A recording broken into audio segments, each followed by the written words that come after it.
let me begin. I think this is really true, that the topic of poverty alleviation is a big, hairy, audacious topic.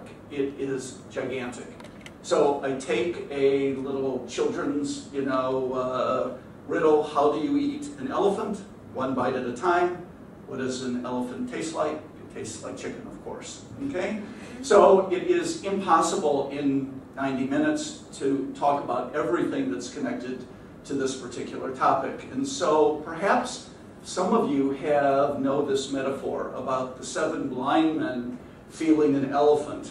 Some of them felt the tusk and said, oh, I'm touching a spear. Some of them touched the trunk, it's a hose. Some of them touched the ear, it's a fan. And I believe that that really is a metaphor for how all of us look at poverty and see different things within it. We're all touching the elephant, this whole idea of poverty and poverty alleviation, at different points, and so therefore we all have different perspectives on it. So the place where I'd like to begin is with the UN Millennium Development Goals. Okay? These are 8 goals that came about at a big UN meeting in September 2000. And the whole idea of these 8 goals was to say, to commit the global community of 190 nations to try to do something about one of the most pressing problems in the world, and that was poverty. And so there was this big declaration. As always with the United Nations, there was this, yes, we promise to do something about that. Poverty is a bad issue, or it is an issue.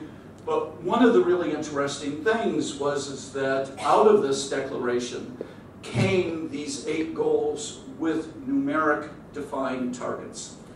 There were commitments about what we should do as a global community, a community of nations, a community of compassionate individuals, to help improve the welfare, the lives, the livelihoods of individuals who are often very different from ourselves. And so here are the 8 goals. These are the 8 Millennium Goals, and as you can see, they're very broad but very interrelated. The first one, eradicate extreme poverty and hunger.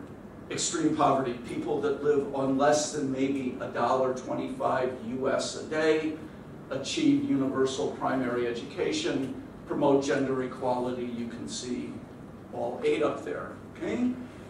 And so one idea that's involved in the Millennium Development Goals is that they're all mutually reinforcing. They're all interconnected. If indeed we can raise the level of primary education for individuals, then they will be better able to do a variety of different things so that they will indeed be able to move themselves out of a situation of poverty, combat AIDS, so forth and so on. Okay? So you can see by looking here, these are some of the targets that within the next 4 years, the commitment is to have the proportion of people living in extreme poverty by half, have the portion of underweight children, achieve universal access, reduce children under 5 mortality rate, reduce maternal mortality rate, let's see, okay? Halt the reverse and spread of AIDS, a really gigantic goal in and of itself, achieve significant improvement in the lives of over 100 million slum dwellers, and have the proportion of people living without access to safe drinking water. So you can see within these Millennium Development Goals that there's a variety of issues that they're trying to deal with, including some of the most basic, and then moving upwards. Here we go. And so I really like this poster because it just kind of summarizes what those 8 development goals were all about, including global partnerships for development, and it expresses the kind of circular, interrelated nature of them. So, as you can see, I believe these 8 Millennium Development Goals are, and indeed, a big, hairy, audacious thing to undertake. And whenever I think about that, I think about Maurice Sendak, where the wild things are, and you can see them looking at those big goals, and man, you know, that's a lot to achieve. Okay?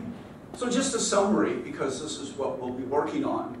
Notice, we can align the Millennium Development Goals. There's a group related to poverty, there's a group related to education, there's a group related to health, and then there's a group related to sustainable development.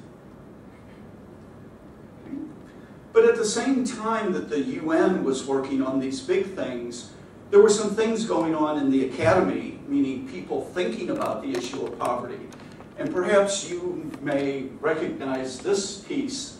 This is probably the most seminal bit of writing that was done to get us to think about the business applications for alleviating poverty.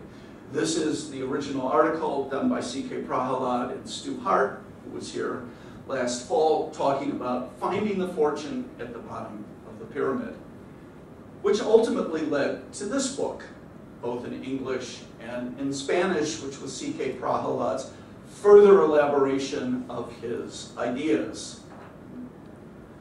The thing that I would like to point out and why I just mentioned it to us tonight is that really this book was paradigm shifting. It really did something really very monumental. And what it did is it was the first time that somebody made the business case for why corporations should pay attention to the poor.